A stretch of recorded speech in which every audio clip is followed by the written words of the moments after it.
குறள் நம்பர் 29.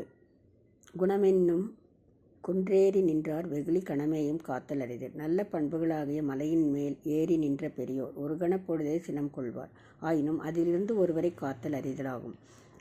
நற்குணங்களாம் சிறுமலை மீது ஏறி நின்ற அம்மேன் மக்கள் தமக்குள் ஒரு கணப்பொழுதும் கோபத்தை கொண்டிருப்பது கடினம். அதாவது குணக்குன்றுகளான பெரியவர்கள் கோபம் கொண்டால் அந்த கோபம் அவர்கள் உள்ளத்தில் ஒரு கணம் கூட நிலைத்து நிற்காது.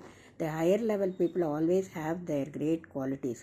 That is துறவு, மெய்யுணர்வு, அவாவின்மை, that is without any desire, sincere feelings and without any likes, that is wantonness, etc.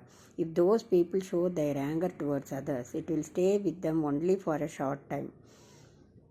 Main Makkal, that is people with great qualities, are mentioned here as top of Kundru, that is hill of Gunas qualities, and Veguli means anger. It is very difficult for them to keep their anger even for a Gana, that is minute.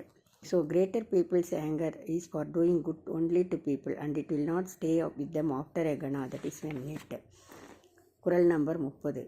அந்தணர் என்போர் அறவோர் மற்றெவ்வுயிர்க்கும் செந்தன்மை பூண்டொழுகலான். அந்தணர் அந்தம் அறிந்ததால் அதாவது முடிவு அறிந்ததால் அவர்கள் அந்தணர்கள். அந்தணர் என்பவர்கள் அறமுடையவர். ஏனென்றால் அவர்கள் மற்ற எல்லா உயிர்களிடத்தும் செம்மையான அருளை மேற்கொண்டு ஒழுகுகிறார்கள். எல்லா உயிர்களிடத்தும் இரக்கம் கொண்டு வாழ்பவரே அறவோர். அவரே அந்தணர் ஆவார். அனைத்து உயிர்களிடத்திலும் அன்பு கொண்டு அருள் பொழியும் சான்றோர் எவராயினும் அவர் அந்தணர் எனப்படுவார். One who do good to other jivans and shows kindness towards others is called Andanan, that is Brahmanan. Brahmanan is not the name coming from one's caste, and it comes only from one's attitude in doing good to others. Andanan is the one who leads disciplined life and do aram, that is doing good to others, and showing kindness towards others and make others happy with his arachayal, that is good attitudes. Friends, this part is an addition, it is in continuation of the previous one.